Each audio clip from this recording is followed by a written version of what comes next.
हैं, क्या फर्क पड़ेगा? आज इतने दिन हो चुके हैं, कुछ होगा काली पट्टी बांधने से? जी, फर्क पड़ा है सूरज की रोशनी को, फर्क पड़ा है इंसाफ की चमक को, फर्क पड़ा है न्याय की धुरी को। क्योंकि भारत पहली बार, काले दिवस पहले भी प्रोटेस्ट में मनाए गए होंगे, संसद के बाहर न जाने कितनी बार काली पट्टियों का प्रदर्शन किया होगा, लेकिन इतिहास गवाह है पहली बार इस देश में बेटियां काला दिवस मना रही हैं। और अगर इस देश की बेटियां काला दिवस मनाएगी, इस देश की लक्ष्मी काला दिवस मनाएगी, इस देश की रानी लक्ष्मीबाई काला दिवस मनाएगी, तो लगता है कि भविष्य में अंधकार हो जाएगा। इसीलिए तमाम रोशनी आज काली नजर आती है, क्योंकि दरअसल न्याय अधूरा है। और अगर न्याय अधूरा है तो अंधकार तब तक रहेगा जब तक सरकार की चौखट से गिरफ्तारी रूपी रोशनी निकल कर नहीं आती। इसीलिए ये बड़ा सवाल है। अब तो कर्नाटक का इलेक्शन भी निपट गया, अब लगता है सरकार जागेगी। 50 कदम की दूरी पे बैठे हैं। हमें लगता है कि कर्नाटक इलेक्शन मुद्दा नहीं था, सरकार पहले भी जागी हुई है, जागी है तभी तो बचा रही है। सॉरी होती तो गिरफ्तारी हो जाती। भाई कानून क्या कहता है? कानून कहता है गिरफ्तारी होनी चाहिए। सरकार जगी है शायद, इसीलिए गिरफ्तार नहीं हो रहे हैं। एक बात आप समझ लीजिए, इस देश की कानून की किताब में अगर पहली ही लाइन नहीं पढ़ी जा रही है तो हम ये पन्ना ये कहकर नहीं पलटने देंगे कि ये राजपूतों की लड़ाई है। मैं तो इंसाफ मुझे चाहिए, मैं सीधा आदमी हूँ, मैंने कुछ नहीं किया, मैं शिलाजीत की रोटियां खाता हूँ क्या? तमाम बहानेबाजी चलेगी नहीं। इस देश में कानून पहली लाइन से लागू होगा। इस आदमी को जेल के सलाखों के पीछे जाना होगा, तरीके चाहे। भाई साहब कह रहे अनुराग ठाकुर के रोडों पे न्याय थोड़ी मिलेगा, घर जाइए हो जाएगा कानून के तहत। अनुराग ठाकुर की पूरी बात कर लेते हैं। अनुराग ठाकुर ने कितने बयान बदले मैं आपको बताता हूँ। सबसे पहले जनवरी में जब ये बच्ची आई थी तो यहाँ मिलने सबसे पहले अनुराग ठाकुर ही आए थे। उन्होंने कहा कि इंसाफ मिलेगा, कमेटी कार्रवाई करेगी। जो कमेटी बनी 3 महीने में वही ये भूल गई कि मैं कमेटी हूँ। तो जब कमेटी को ही कमेटी याद नहीं रही तो इन बच्चों को दोबारा आना पड़ा। दूसरा झूठ इस देश में अनुराग ठाकुर मंत्री जी ने कहा कि मैंने 12 घंटे खिलाड़ियों से मुलाकात की है, वो प्रोसीडिंग्स जारी कर दे 12 घंटे की। तो ये बात झूठ है, ये साबित हो जाएगा। 2 मिनट को 12 घंटे का नारा आप लगा दोगे, इस बात से काम नहीं चलेगा। तीसरी बात अब वो कह रहे हैं कि कानून कार्रवाई करेगा। कानून क्या है? एक बार मंत्री जी से आप माइक लगाकर ये और पूछाइए, क्या ये सच नहीं है कि कानून यही कहता है कि पोक्सो में FIR होने के बाद गिरफ्तारी होगी? अगर कानून ये कहता है तो जिस देश में सबसे बड़ी पार्टी की सरकार हो, तथाकथित दुनिया की सबसे बड़ी पार्टी, जिसके पास लोकसभा में 302 सांसद हो, जिसके पास समूचे भारत में 1410 विधायक हो, जिसके पास 23 प्रवक्ता हो जो राष्ट्रवाद का गुणगान 24 घंटे टीवी के फर्जी चैनलों पर करते हो, उस वक्त कोई एक व्यक्ति आकर के बता दे कि इस आदमी की चौखट पर कानून आज नतमस्तक क्यों खड़ा? अच्छा, मोदी जी के एक ट्वीट तक नहीं आ रहे। मोदी जी केरला स्टोरी पे कहते जाके देख लीजिए, बेटी के साथ न्याय हुआ, वो मूवी में दिखाया गया। यही दुख की बात है कि केरला स्टोरी पर मोदी जी से भी पहले आप थोड़ा सा एक कदम नीचे आओ। Women empower ministry Smriti Irani के पास है, मामला महिलाओं का है।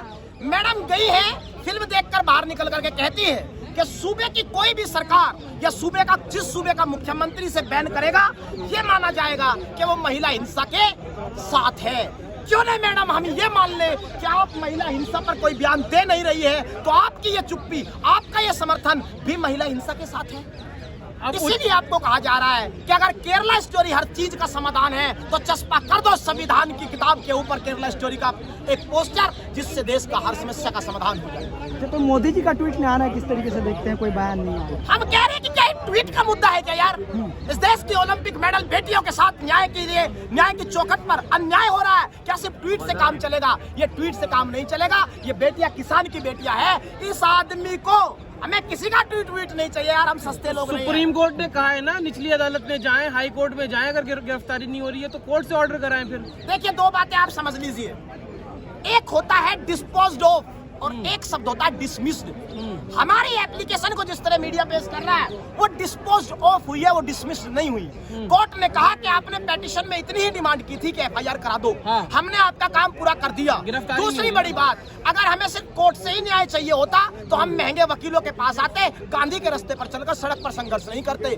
हमारा सवाल देश की सरकार से है और भारत की संविधान सभा ने यह सुनिश्चित किया था कि इस देश में न्यायपालिका, कार्यपालिका और विधायिका 3 अभिन्न अंग हैं। तो न्यायपालिका ने अपना काम पूरा कर दिया, बात कार्यपालिका से हो रही है और इसे ये काम करना होगा, क्योंकि कानून लागू करने की जिम्मेदारी दिल्ली पुलिस की है और मौजूदा सरकार की है। तो दिल्ली पुलिस तो अमित शाह के और वो कैबिनेट अमित शाह और मोदी जी कहे तो इस्तीफा दे दूंगा मैं। सवाल यही है हाँ। कि इस आदमी को इतनी हिम्मत किसने दी कि अपने कुकर्मों को छिपाने के लिए इसने प्रधानमंत्री के नाम की चादर ओढ़ दी। 3 नाम ले लिए ना उन्होंने 3 नाम लिए, देश के प्रधानमंत्री श्री नरेंद्र मोदी, गृह मंत्री अमित शाह और भारतीय जनता पार्टी के अध्यक्ष जेपी नड्डा। क्या इस देश में कानून की पहचान सिर्फ ये 3 नाम है?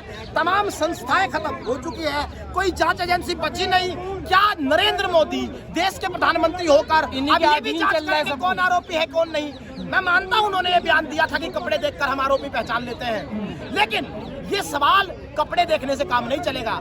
जांच एजेंसी को अपना काम करना होगा और ब्रजभूषण शरण सिंह को सलाखों के पीछे डालना। लेकिन क्या ब्रजभूषण शरण सिंह का इस्तीफा या गिरफ्तारी से इन बेटियों को सम्मान मिल जाएगा? जो बेटियां यहाँ पर आज इतने दिनों से बैठी हैं, सिर्फ गिरफ्तारी और इस्तीफे से इन बेटियों का सम्मान वापस आ जाएगा, क्या लगता है? मैडम, सलाखों के पीछे जाने से कानून की वो किताब खुलना शुरू करेगी जो आज तक बंद है। लेकिन ब्रजभूषण शरण सिंह को प्रदर्शन को ही राजनीतिक मुद्दा बता रहे कि कहीं ना कहीं विपक्ष इस पूरे प्रदर्शन को साल 2024 के चुनाव के लिए इस्तेमाल कर रहा है। मैडम देखिए, महिलाओं के सम्मान में देश दोबारा आया है, पहले 2011 में भी आया था। उस स्थिति पर जरा गौर कीजिए। उस स्थिति में 2011 में जो आज सत्ता में है तब ये विपक्ष में थे। निर्भया के लिए जब ये लोग निकले थे, क्या ये राजनीति कर रहे थे? अगर निर्भया के मामले में ये लोग राजनीति कर रहे थे, बेटियों के मामले में अगर सड़क पर आना राजनीति है, तो फिर हम राजनीति ही कर रहे हैं, लेकिन हम बेटियों के सम्मान में अलग जगाते रहेंगे। और ये लो जो यहाँ से आज जली है तब तक जलती रहेगी जब तक हर बेटी को क्या नहीं मिलेगा, इंसाफ नहीं मिलेगा। कभी कैंडल